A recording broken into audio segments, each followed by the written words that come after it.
Camarades peuple d'Afrique, peuple de Côte d'Ivoire, est-ce que vous savez que si Kambou, secrétaire général de la FESI, est victime d'un gros complot du RADP et de ses amis narcos? Est-ce que vous savez ça? Chers camarades peuple d'Afrique, en tête du complot, il y a un nom qui sort. Mamadou Touré. Frère, selon des sources proches du RADP, c'est le nom de Mamadou Touré qui sort. Mais je vais vous laisser ici écouter cette vidéo où Sien Kambou lui-même prévenait l'opinion internationale et nationale sur le complot qui le visait. Chers camarades d'Afrique, on va écouter attentivement la vidéo et je vais décortiquer. On est parti. Si Kambou est venu pour lutter pour les... Regardez un argument aussi fallacieux. Qui les étudiants, les secrétaires généraux luttaient pour les intérêts des élèves étudiants, ils parlent de drogue. Des choses comme ça. Comme si la drogue ne circulait pas dans les universités, ne circulait pas dans les écoles de Côte d'Ivoire. Vous n'avez pas vu à tel point on a arrêté certains élèves avec la drogue. Donc si en tant que secrétaire général national, je ne suis pas en mesure de dénoncer, de combattre ce fléau.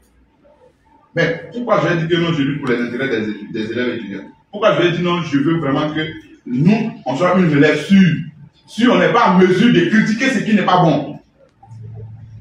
En m'attaquant à la drogue, je savais que non, j'aurais des adversaires internes et externes.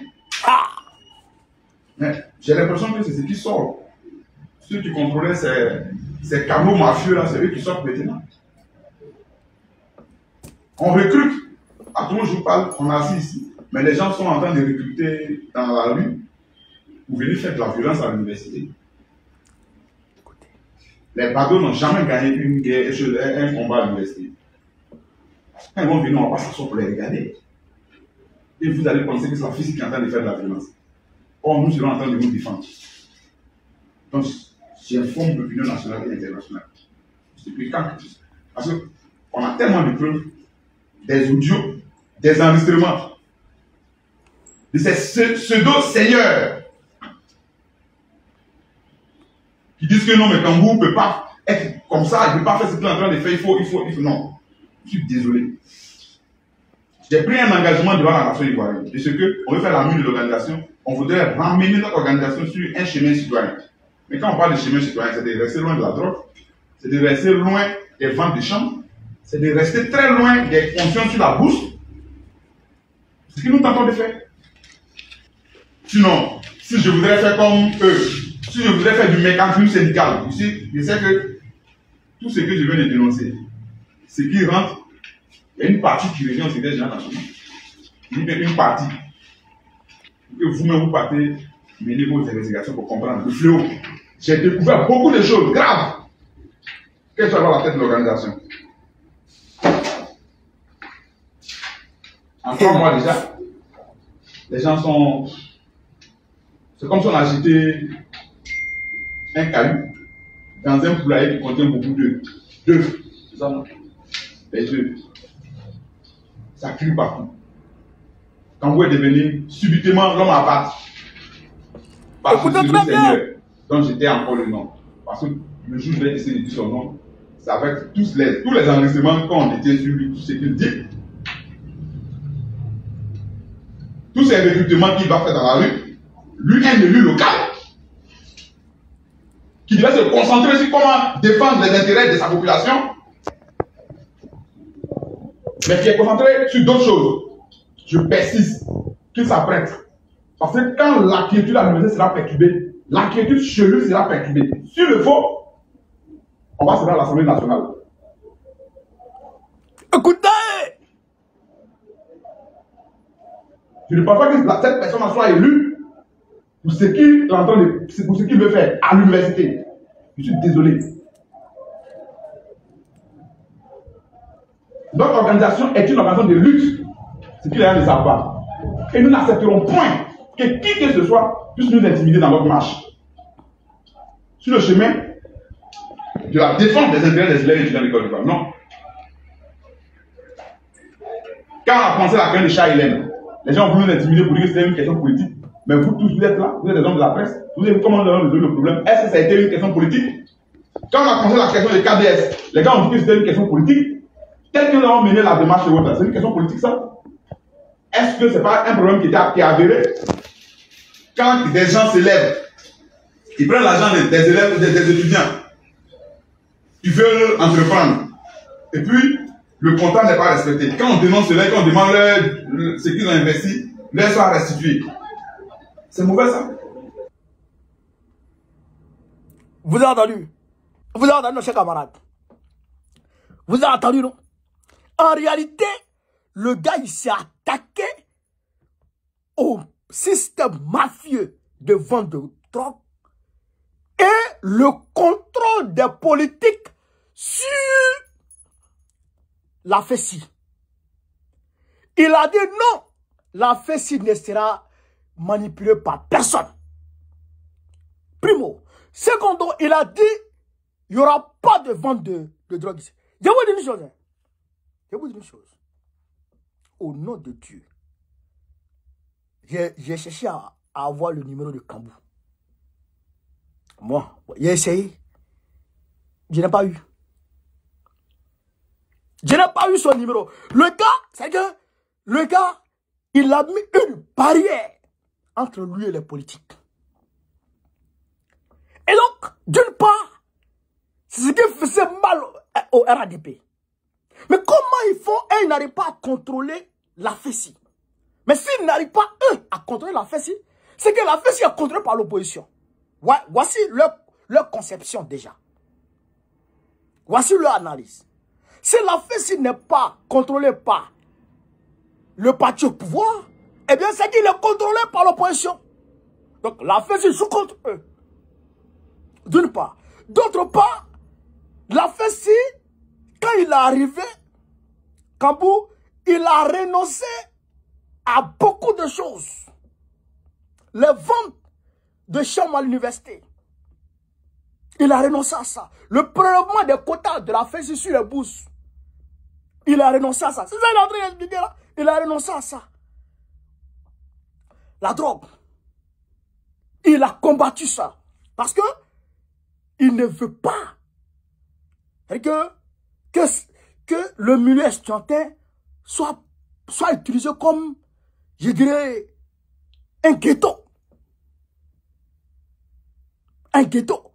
Donc, mafieux plus politiciens. Il faut comprendre aussi que les mafieux là sont en coordination avec les politiques pour que en toute quiétude, ils puissent gérer leurs affaires. Je comprends, je reprends cette partie-là. Les mafieux là, et ils sont toujours en collaboration, en harmonie avec les partis au pouvoir pour pouvoir librement, en toute quiétude, mener leur business. Comme ça, s'il y a des problèmes, ils tapent en haut et en haut tapent en bas et puis ça c'est réglé. Vous comprenez? Donc, ils se sont associés contre Sékambou. En fait, Sékambou voulait faire une refondation au sein de la FESI. Il voulait mener une révolution au sein de la FESI. Vous comprenez ça? Il voulait rompre avec les anciennes pratiques. Sinon, Makelele a fait 2 mandats. Et quand son deuxième mandat est fini, et puis, en toute illégalité, il gérait la FESI. Vous comprenez? Makelele était invité au meeting du Premier ministre d'alors, Patrick Hachi. Les vidéos existent. Il était invité par Patrick Hachi. Il était invité par les politiques. Il faisait même campagne pour les politiques. Monsieur Kambou a dit non, lui il ne fait pas ça. Voilà le problème. Aujourd'hui où je vous parle, mais ils sont arrivés à Daloa. Après avoir chassé les étudiants de Côte d'Ivoire, les étudiants de l'université comment on appelle ça, de Cocody, Abba, tout ça là. Aujourd'hui, ils sont dans les cités universitaires de Daloa. Dans les cités universitaires de Daloa. Ils ont chassé les étudiants de là-bas aussi. Mais qui contrôle Daloa? Qui contrôle Daloa? Pourquoi ils ne sont pas à Mans? Pourquoi ils ne sont pas à Korogo? Pourquoi c'est Daloa? C'est Madou Touré qui est Daloa. Vous comprenez? C'est Manu Touré qui a Daloa. Je viendrai avec d'autres preuves. Je viendrai avec d'autres preuves pour détailler plus en profondeur l'implication de Manu Touré selon mes sources. Selon mes sources. Sinon, comment, cher camarade d'Afrique, comment on dit que Kambou a préparé un guet-apens contre sur le général Sorcier, qui était son principal opposant, son principal rival. Ok, on est d'accord. Admettons, oui. Mais quelqu'un qui prépare un guet-apens, est-ce que, on dit, je vous explique les faits. En fonction du communiqué du procureur, j'ai un camarade d'Afrique. Écoutez, au cours de l'enquête ouverte, suite à ces faits, le nommé Sidibé Abdul Karim, se disant agent de renseignement et qui serait proche de Kamboussier, a été interpellé par la gendarmerie et mis à la disposition de la section de recherche d'Abidjan. Interrogé par les agents enquêteurs, il affirme avoir été sollicité. Écoutez, il affirme avoir été sollicité par Kamboussier pour initier une rencontre entre ce dernier et Agimak Aubin Dangoué. Tous deux en conflit perpétuel sur les différents campus. Donc, si Kambou aurait demandé à un certain Abdul Karim, d'appeler le général Sorcier, avec lui et puis le général Sorcier se parlent. Écoutez très bien. Écoutez très bien. Si Kambou aurait sollicité ce gars-là, qui serait un agent de renseignement, pour appeler, qui est proche de lui, pour appeler le général Sorcier avec qui il se parle. Est-ce que vous comprenez? Il ajoute, ayant rassuré Agimak Aubin Dangoué, qui est le général Sorcier, il ajoute qu'ayant rassuré Agimak Aubin Dangoué, celui-ci l'a rejoint dans une cave 6 à Engrais Pétro-Ivoire, où il a été enlevé par des individus à bord d'un taxi Yango pour une destination inconnue. Écoutez très bien. J'ai un camarade d'Afrique. Celui qui a été arrêté, qui serait proche de Cheikh Kambou, qui s'appelle Sidibé Abdoul. Sidibé Abdoul dit que Cheikh Kambou l'a approché pour appeler le général Sorcier, afin qu'il y ait une rencontre entre lui et puis le général Sorcier. Donc, quand le général Sorcier arrive à la rencontre, parce que lui devrait être là, le nommé Abdul Karim devrait être là, et le général Sorcier est là, et puis si Kambou est là, comme ça, il se parle. Lui devrait être le rabibocheur, le médiateur, on va dire. Donc qu'est-ce qui se passe? Dès que Kambou, le général Sorcier arrive, hop, on le prend, on le jette d'un taxi Yango pour l'envoyer quelque part là-bas. Et puis c'est aux alentours de l'université de Cocody qu'on va trouver son corps. Frère, ça là, c'est quoi ça? Ça, c'est quoi ça? Si vous-même, on vous dit ça, chez camarade d'Afrique, ça là, c'est quoi ça? Ça là, ça fait mal au cerveau. Ça fait mal au cerveau. On ne peut pas comprendre ça. Est-ce que le gars qui dit que Kamboussier lui a demandé d'appeler Sorcier là, est-ce qu'il a une preuve? Primo, est-ce qu'il a les preuves? Qui est le témoin? Quel est le témoin qu'il a vu, qui était là quand Kamboussier lui a demandé, quand Kamboussier l'a sollicité pour cette médiation? Est-ce qu'il y a un témoin? Primo, il n'y a pas de témoin. En tout cas, les enquêtes sont en cours. Il n'y a pas de témoin d'abord. En tout cas, il n'y a pas de témoin qui a été cité. Deuxièmement, ceux qui l'ont pris là, est-ce qu'il les a identifiés? Le Yango qui a pris le gars là, Yango là, son numéro d'immatriculation c'est quoi? C'est trop facile. Pourquoi lui-même il n'a pas été pris aussi?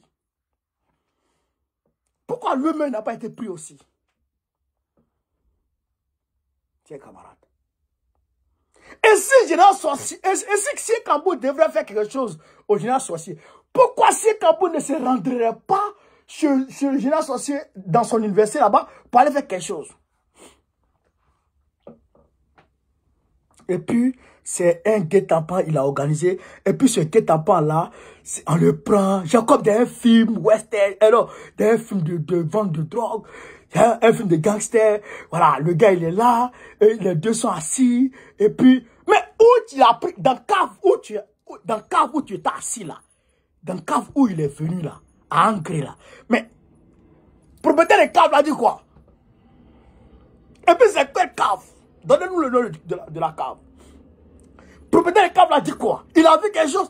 Les clients qui étaient là-bas, ils disent quoi? Est-ce qu'il y a, il y a une vidéo surveillance là? Il y avait une vidéo surveillance dans la cave. Est-ce que, mais on n'a pas vu comment dans ce pays, avec les téléphones partout, personne n'a pu filmer ça? Personne n'a pu filmer ça? Personne n'a pu filmer cette scène-là?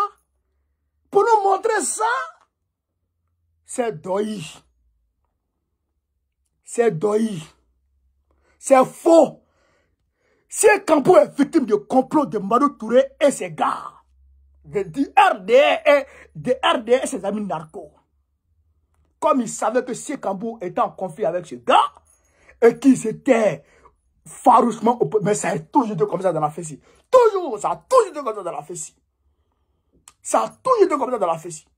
Et qui sont opposés. Donc, on va dire le gars, on va déposer son corps devant l'université. Et on a tué Sié. Et c'est fini. Ça là, ça va pas rester comme ça. Il faut libérer le gars. Parce qu'on a vu vos velléités de bâillonner la société ivoirienne. On a vu ça depuis longtemps. Depuis que Ouattara s'est assis dans sa chambre pour faire une ordonnance pour bâillonner la société civile, on a su en même temps que le gars, il est dans une vérité de musulman total de la société ivoirienne. Mais ça n'arrivera pas. Libérer Kambou, il n'a rien fait. Camarade peu d'Afrique, il n'a rien fait. Il n'a rien fait. Ça, là, ne va pas accepter. C'est pourquoi ils vont casser tout à l'université. Ils vont changer tout. Ils vont prendre contrôle de tout. Mais on va voir qui vous allez venir installer encore. On attend qui vous allez venir installer.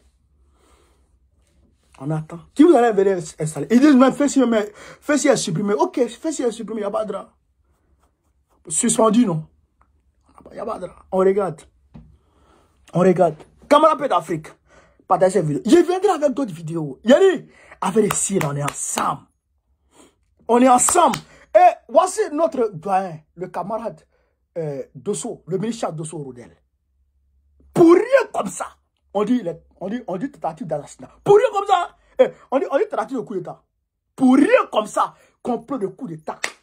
Draman Ouattara, je ne sais pas, un jour il va accuser sa pine pour tentative de coup d'État. Sa propre pine, il va accuser sa propre pine pour tentative de coup d'État. C'est ça qui est la vérité. Camarade d'Afrique, partagez la vidéo. Mettez-la partout à travers le monde entier. On est dedans. Sur ce, vive l'Afrique libre. Vive le panafricanisme. Vive tous les présidents panafricains. Babo président de Kodon Inch'Allah. On est ensemble.